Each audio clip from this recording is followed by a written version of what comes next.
Handog ng Radyo Pilipinas World Service ang programang Global na Tayo. Pag-uusapan, hihimayin, aalamin ang mga isyung pinag-uusapan ng bayan at dadalhin sa pandaigdigang plataforma. Global na Tayo, talakayang hindi lang pambansa, bagkus pang global community pa. Global na Tayo, dito sa Radyo Pilipinas World Service, ang online digital station ng Pilipino saan man sa mundo. Tara na, Global na Tayo!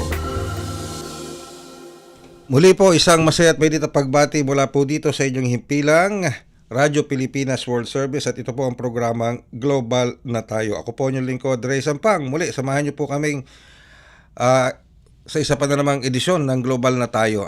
At syempre, kasama pa rin namin maglilingkod sa inyo sa ating Master Control at sa ating production team.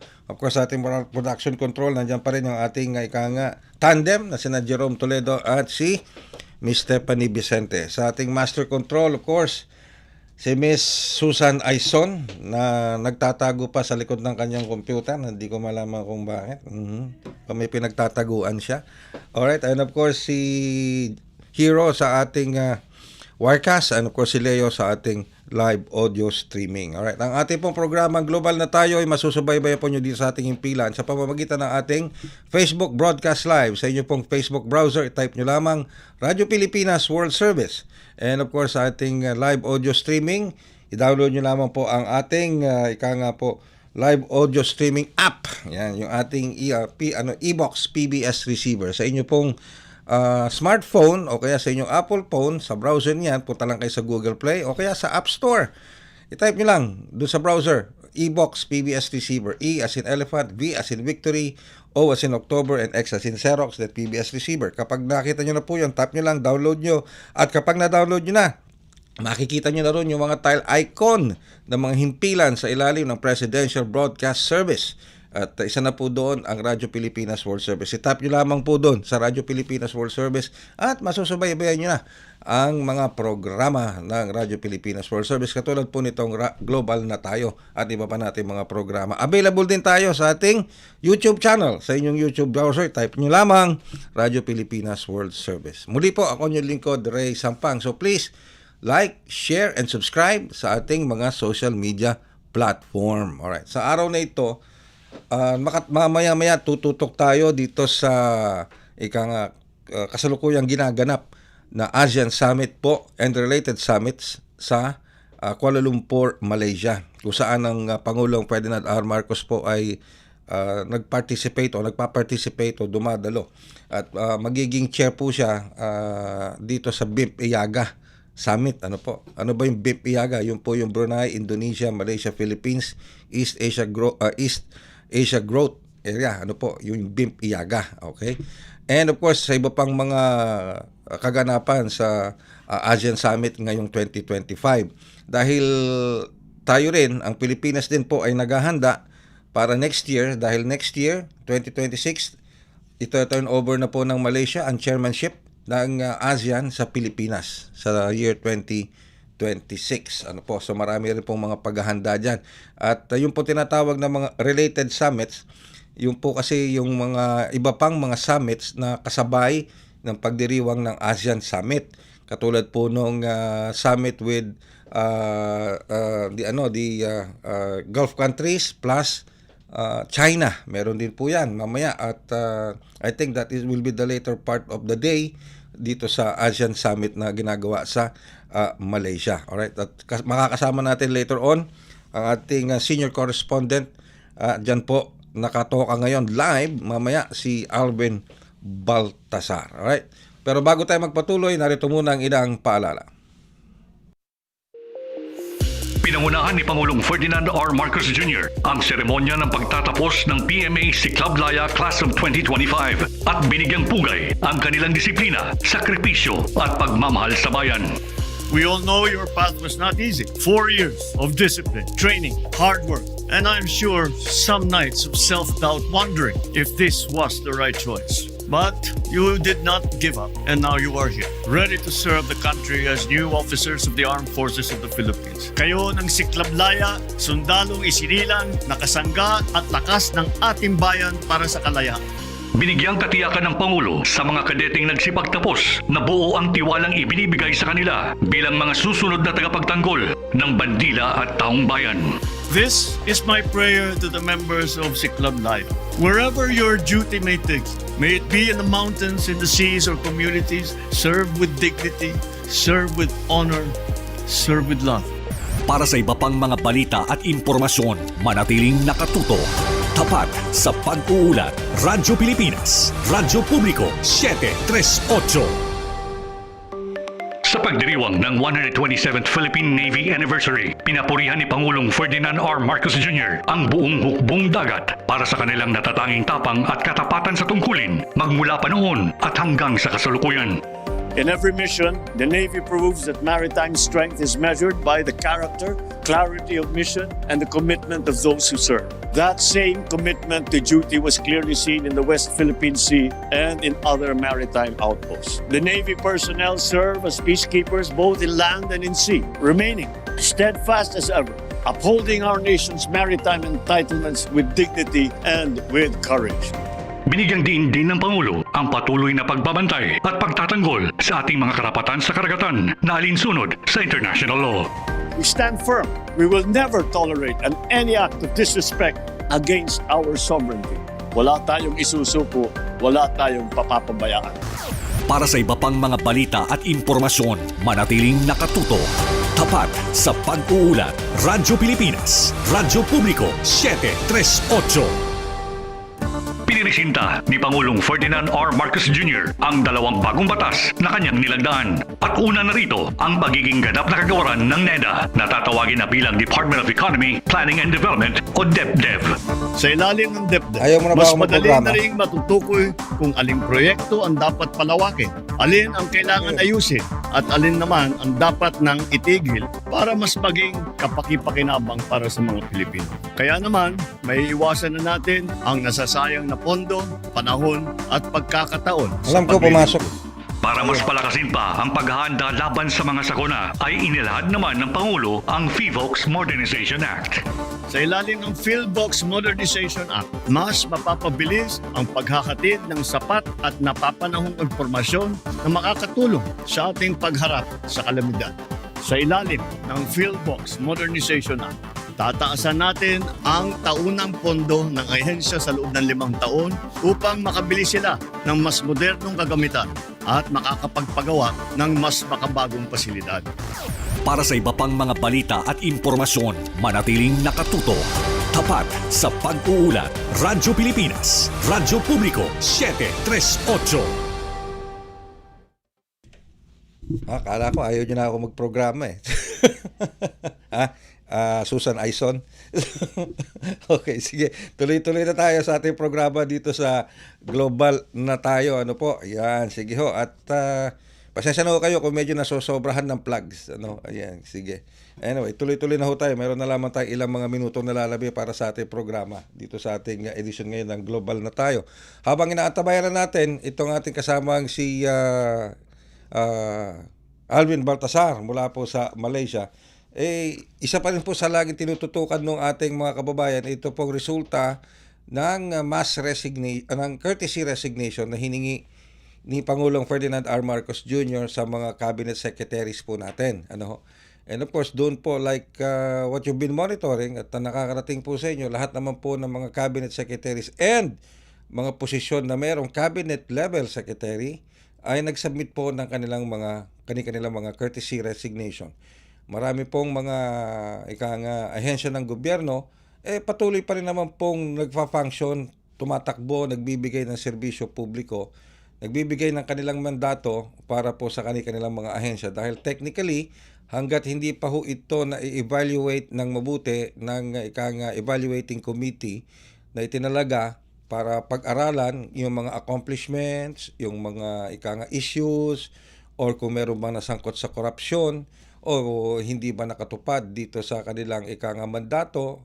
Kung baka sa Tagalog nga po, tinimbang ka ngunit kulang, hanggat wala pong final say doon sa resignation, kung tanggap o hindi, or papalitan o hindi ko, hanggat walang final say, mananatili pong tutok pa rin o tutok din ng mga cabinet secretaries ang kanilang mga tungkulin. Kaya mapapansin po ninyo, patuloy pa rin nagtatrabaho, ang Department of Agriculture sa pangunguna ni Secretary Laurel, patuloy pa rin nagtatrabaho, ang kalihim ng Department of Public Works and Highways, ang Department of Health, ang Department of Education at iba pang mga ahensya ng gobyerno sapagkat hindi ho pwedeng huminto ang serbisyo mandato ng iba't ibang ahensya ng gobyerno habang ini-evaluate yung kanilang performance, hindi lang ng performance ng kanilang ahensya, kundi yung mismong performance ng kalihim na namumuno sa mga ahensyang ito.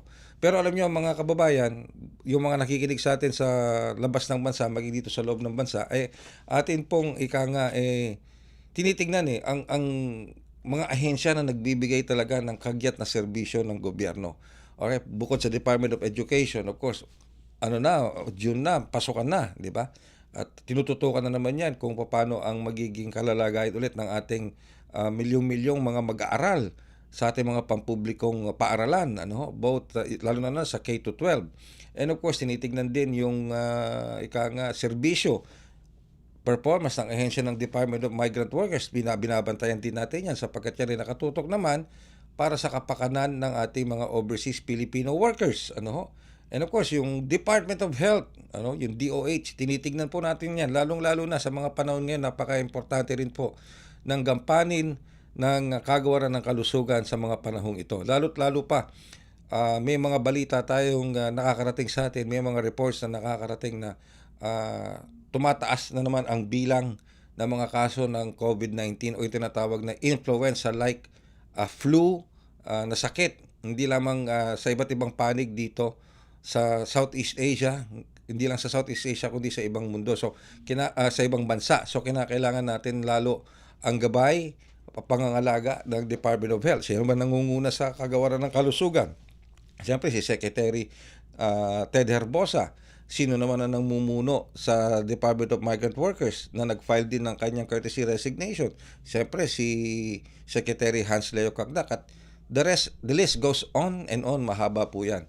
Pero siyempre tinututukan natin yan yung isa sa mga tinututukan natin, Department of Health sa pamumuno ni Secretary Ted Herbosa na, mind you, ulitin ko, nag-file din po ng kanyang courtesy resignation as directed by the President. Okay? Pero ang kahalagahan po kasi ng continuous na pagsisilbi ng isang kalihim para sa kagawaran ng kalusugan ay hindi pwedeng tawaran o hindi pwedeng mahinto dahil po sa tuloy-tuloy na serbisyo medikal, yung mga health services na binibigay ng Department of Health, yung mga paalala, yung mga programa na para sa ating mga kababayan, lalong-lalo na doon sa umaasa ng mga serbisyo sa ating mga pampublikong ospital, at yung mga specialty hospitals na itinayo o na itayo na nito pong termino ni Secretary Ted Herbosa. For example, yung mga bukas centers. Di ba may mga bukas centers? Marami tayong mga naririnig na reklamo na sinasabing ang haba ng pila. Ang haba ng pila sa mga government hospitals. Marami tayong mga komento, mga feedback na naririnig na malala na yung pasyente bago pa ito matugunan ng ospital, lalo na sa government hospital. Iba naman kasi sa private hospital. Sa private hospital kasi may bayad yon. At syempre ang binabayaran nila doon yung serbisyo. Ngayon sa government hospital, of course, it is run by government taxes. Taxes natin yun, buwis natin yun, binabayad natin yun. And that taxes, a part of it will go to the health services ng gobyerno na dumadaan sa Department of Health. Pinopondohan, ginaayos ng Department of Health sa pamamagitan naman ng iba't ibang mga pampublikong ospital at mga naitayong mga specialty centers o hospitals sa panahon ni Secretary Ted Herbosa. For example, itong Bukas Center. Yung Bukas Center po kasi nasimulan yan sa term ni Secretary Ted Herbosa, yung Bukas Center. Yung Bukas Center po, yung kung nakatutok kayo sa pampublikong serbisyo para sa publiko, yung pangkasalukuyang pangkalahatang serbisyo ng Department of Health. Isa po yung Bukas Center sa pinupush ngayon o pinush para po makatugon dito sa issue ng mahabang pila sa ating mga ospital o mga manging health centers kasi aabot na po sa 51 na bagong urgent care and ambulatory service. Ano ba yung tinatawag na bagong urgent care and ambulatory service? Ito po yung bukas. yung bukas centers ng Department of Health. At ito po, 33 o 33 lalawigan na ang welcome, nakapagbukas ng mga bukas centers na nagbibigay ngayon ng atensyong medikal sa 800,000 pasyente sa mga malalayong lugar. Hindi lang po sa mga malalayong lugar, maging dito sa Metro Manila, lalo na naka-incorporate yan dito sa ating mga government hospitals. 26 sa mga bukas centers ay nasa Luzon, 8 naman sa Visayas, habang 17 naman sa Mindanao. At alok po ng nasabing mga bukas center facilities na ito, yung mga serbisyong medikal katulad ng laboratory test, yung tuberculosis screening at management, vaccination, kasama na po yung cancer screening at surgical operation for breast tumor and catarata. Kasama rin po dito sa bukas center yung OB-GYN consultation do sa mga nagdadalang tao at ikaw gustong malaman kung sila ba'y nagdadalang tao. Mental health support, first aid at referral para sa crash injuries, nutrition services, dental care, animal bite treatment at access sa gamot. So yun po yun. Maalala ninyo, si Secretary Ted Herbosa ng Department of Health, siya yung nagpasimuno nitong bukas center. At alam ko, pinasinayaan pa ito Pinuntahan pa ito ni Pangulong Ferdinand R. Marcos Jr., yung mga unang nabuksan na mga bukas center. At katulong din dito ni Secretary Ted Herbosa ay si First Lady Liza Araneta Marcos. Para po sa pagbibigay ng medical services. Although si First Lady Liza Araneta Marcos, meron siyang sariling medical program para rin po sa mga pasyente nangangailangan ng tulong, lalo na yung mga mahihirap nating mga kababayan. Bukod po dito kasi, bakit ako nakatutok sa healthcare? Bakit ako nakatutok sa Department of Health? Dahil, of course, marami pong sektor ngayon na nagbabantay kung mapapalitan nga ba si Secretary Ted Herbosa bilang kalihim ng Department of Health dahil po dito sa tinatawag na courtesy resignation. Alright, ang presidente, he has all the prerogative and he has all the authority to do so. Diba? Kung sinong gusto niyang palitan, kung sinong gusto niyang ipalit. Depende po yan siguro, sabi nga ng Pangulo, there will be a review of the performance of the different heads of agency. And based on that, base na rin sa assessment ng review committee kung magiging makatarungan ba na palitan o makatarungan din ba na manatili sa pwesto ang isang opisyal ng ahensya ng gobyerno. Ang pinag-uusapan natin ngayon in Department of Health, which is sa panguna ni Secretary Ted Herbosa. Okay? Napakahirap po kasi ng tungkulin ng isang kalihim ng kalusugan. Of course, yun din pong ibang mga ahensya ng gobyerno, napakahirap din po ng tungkulin yan. Pero kasi itong Department of Health, ito kasi talaga serbisyo direkta sa inyo, sa ating mga kababayan, lalo-lalo na sa mga mahihirap nating mga kababayan na nakatira sa malalayong lugar. Because we also have to maintain yung mga government hospitals na kinakailangan magbigay din ng serbisyo sa malalayong lugar. Ang problema, pondo, di ba? Yung pondo na kinakailangan magamit ng mga ospital na ito, itong mga health centers na ito, lalo-lalo na sa mga malalayong lugar. Pondo na kinakailangan pambili ng gamot, pondo na kinakailangan pambili pa ng iba pa mga pangangailangan ng ating mga pasyente. Lalo na yung mga mahihirap nating mga pasyente na humihingi ng tulong, humihingi ng financial aid, di ba? Humihingi ng sabihin na nating tulong pinansyal doon sa accumulation ng kanilang medical bills. Although meron tayong PhilHealth, pero alam naman natin na ilang porsyento lang ng PhilHealth ang nako-cover. Hindi naman po lahat ng bills mo sa ospital ay nako-cover ng PhilHealth. Ilang porsyento lang. Although tumataas po dito sa panahon ni Pangulong Marcos Jr., tumataas yung coverage ng PhilHealth. At ang PhilHealth, mind you, ang chairman po ng PhilHealth, chairman of the board ng PhilHealth, ay si Secretary Ted Herbosa bilang kalihim ng Department of Health. Okay? So isa rin po siya sa mga tumitingin, isa rin po siya sa mga sumusuri, isa rin po siya sa mga nag-i-evaluate at nagbibigay ng kanyang opinion at approval kung kinakailangan itaas itong benefit na ito para dito sa sektor ng kalusugan na ito, kinakailangan dagdagan ang suporta, financial benefit para sa sakit na ito, etc., etc., etc. Di ba? Kaya nga itong Bukas Center na sinimulan ni Secretary Ted Herbosa, napakalaking bagay para po makabawas. There is a line. Meron po talagang linya.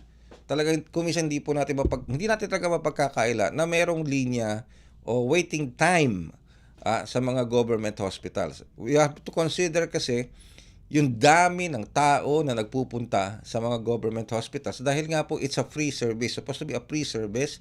Kung hindi man siya totally free, napakalaki ng diferensya na sinisingil ng isang government hospital kumpara mo sa isang private hospital.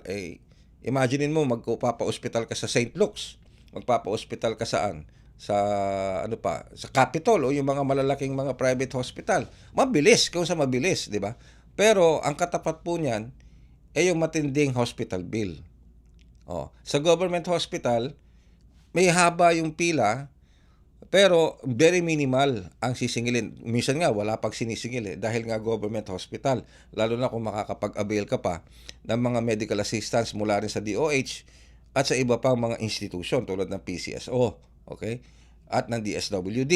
Okay? Pero kaya po binuksan yung Bukas Center para yung dami ng pila mabawasan at ma-redirect yung iba dun sa Bukas Center.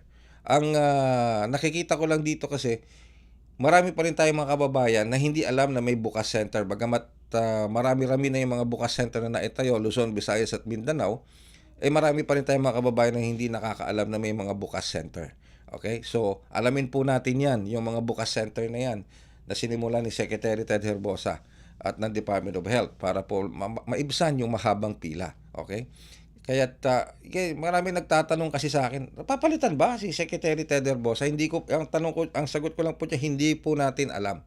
I am not in the position to tell you kung mananatili siya o magi-stay siya.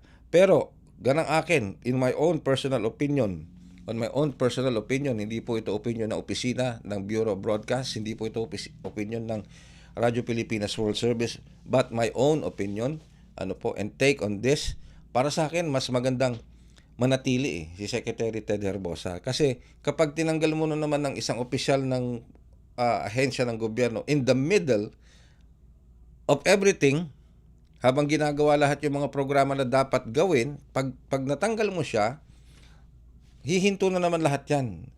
Diba? Magre-reorganize ka na naman, magre-realign ka na naman ng pondo. Siyempre, depende sa vision ng bagong papasok na kalihim kung paano mo patatakbuhin ang mandato at serbisyo ng iyong ahensya. Diba? Kaya napaka-importante yung tinatawag na continuity ng serbisyo. Dito, at our point of discussion, sino ba yung sinasabi kong continuity? And sana, kung papayagan siya ng Pangulo na ipagpatuloy yung kanyang serbisyo, that will be a great service for the Marcos Jr. administration para po maipagpatuloy yung mga serbisyo ng Department of Health para hindi na ito mabalam. Kasi ang kinakabahala po ng iba kapag pag may bago na namang kalihim, bago na namang baka magkaroon na naman ng backlog, baka na naman mahinto, bumagal yung mga serbisyo. Dahil sabi ko nga kanina, a new leadership brings in his own view of how an organization or agency might run depending on the directive of the appointing authority, which is the President. Diba? So, sana manatili. Pero like I said, we are not in the position of telling who is going to stay or who is going to leave. Sa atin lamang po, ang ating ganang opinion ay sana manatili si Secretary Ted Herbosa para maipagpatuloy. Marami pa akong gustong mga opisyal na manatili sa kanilang mga pwesto dahil naniniwala naman ako na tumupad naman sila sa kanilang tungkulin as best as they can hanggat kayang ibigay ng kanilang ahensya. Marami, tulad ng DMW, Department of Migrant Workers, sa pangunguna ni Secretary Hans Leo Kakdak, Department of Labor and Employment, sa pangunguna ni Secretary Benny Laguesma, di ba? Department of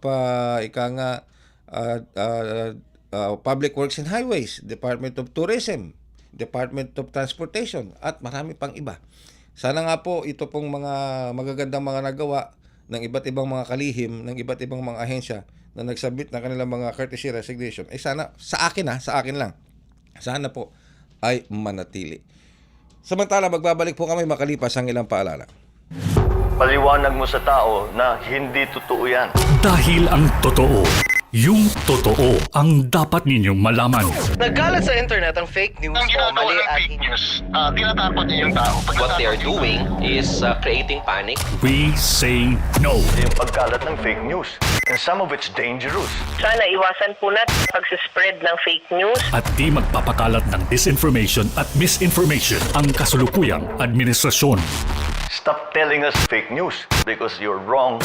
Para sa totoo at mapagkakatiwalaang mga balita at impormasyon, Radyo Pilipinas.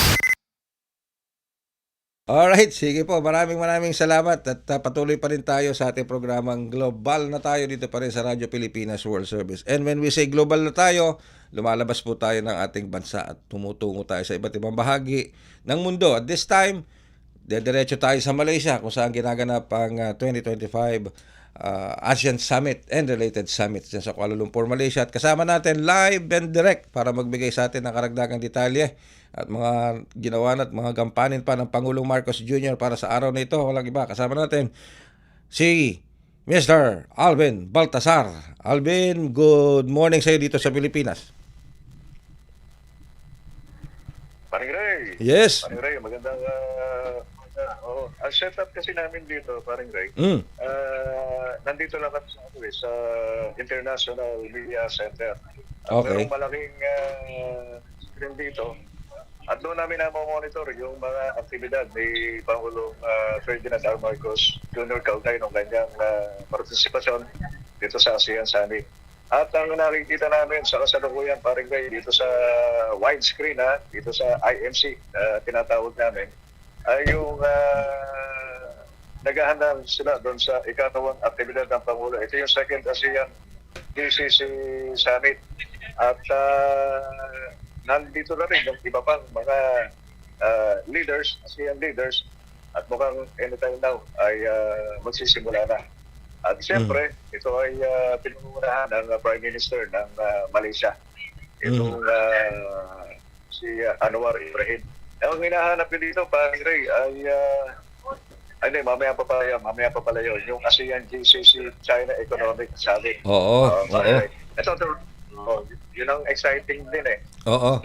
Yun yung inaabangan ko, yung GCC, kasama ang China. Oo. Titignan natin kung ano yung kanilang tindig sa isang issue. Kasi sa tuwing may mga ganitong event, Paring Ray, hindi naman talaga nawawala yung issue doon sa territorial dispute eh. Kumbaga sa pelikula, lagi tayong starring dyan eh. Oo, at ang alam ko, very vocal ang Pilipinas sa pangunguna ng Pangulong Marcos Jr. pagdating dyan sa usapin na yan. At lalo-lalo na yung, Alvin, yung Code of Conduct, matagal-tagal nang nabalam yan, yung Code of Conduct. Oo, matagal na yan, Paring Ray. Napaka-tagal na. Kaya kahapon, doon sa tinatawag na intervention ng Pangulo, talagang giginit niya na baka pwedeng pabilisin itong pagsasabinal ng Code of Conduct. Lalo-lalo na, ang sabi kasi ng Pangulo, medyo mabagal nga yung pagpa-finalize at maganda na maitaon kahit sa susunod na taon sapagkat tayo ang mag-host ng ASEAN Summit, Paring Ray. Next year. Next year. Maganda sana na maganda yung timing na tayo ang mag-host maisapin na ma-finalize na rin yung Code of Conduct. Alright. Pero bukod dito sa Code of Conduct at bukod dito sa BIMP IAGA at by next year tayo na yung chairman, pero ang tinitingnan din dito yung accession ng East Timor para maging miyembro ng ASEAN. Actually, ano na sila? Ma-attend na sila dito, Paring Ray. Ma-attend na sila dito sa 46 ASEAN Summit, itong Timor-Leste. Yung nga pala Timor-Leste. Timor-Leste. At oo nga pala, no, nabanggit mo yung Timor-Leste. Hindi ko alam kung kasama doon sa lineup na mga tanong namin yung tungkol kay dating, ewan ko, kung Nako. congressman pa ba si Tebes. Oo. Oo. Kasi hanggang ngayon nasa East Timor pa rin, Timor-Leste pa rin siya, di ba? Nandun pa rin. Oo nga pala, no, oo. Nabanggit mo yung Timor-Leste na, alam gusto mo si Tebes. Si Tebes. Baka ano pala, parang wala akong nakita doon sa line-up ng mga tanong na sinabit namin eh. Mhm. Kasi ang ano ngayon, ang talagang gustong malaman na rin ng mga kasama natin dito sa MPC, sino ba yung susunod na magiging CPNP? Yan ang line-up. Ayan, ako. Ayan, Saka sige. yung cabinet revamp, Oo, anak ko 'yan, tulad nga kanina, bago tayo mag-usap, tinatalakay ko nga yung cabinet revamp dahil nga dito sa pag-request ng Pangulo ng di ba, courtesy resignation. So, tinatalakay din natin kanina yan. Sabi ko nga, kinakailangan, although nag-submit na sila ng kanilang mga courtesy resignation, hindi naman pwedeng huminto ang serbisyo ng mga ahensya ng gobyerno. Kaya tuloy-tuloy pa rin ang serbisyo. Kaya yung mga nag-file ng courtesy resignation, as of now, they still act as head of agency hanggat hindi pa sila napapalitan. Oo naman, oo. Yun din ang ginawang paglilinaw nung press mo ni Executive Secretary Lucas Bersamin last week, paring Ray. Mhm. Yun din ang naging paglilinaw ni Bersamin. Tuloy-tuloy pa rin sila. Mhm. Kahit pending yung magiging pasya. Pero alam mo, paring Ray, usually ang sinabi talaga doon ni Secretary Bersamin, Executive Secretary, ang susunod na announcement nila ay Merkulis. Bukas yun. Di ba? Merkulis talaga. Oh, bukas yun. Mhm. Pero since total, nandito na naman si Pangulo, Yun. posibleng maitanong na natin mamaya yan. Ayan. Alam mo, Sana lang magsalita Sana. Pangulo. pero alam ko nandiyan ka at alam kong kalidad mo diyan, kayang-kaya mong itanong 'yan.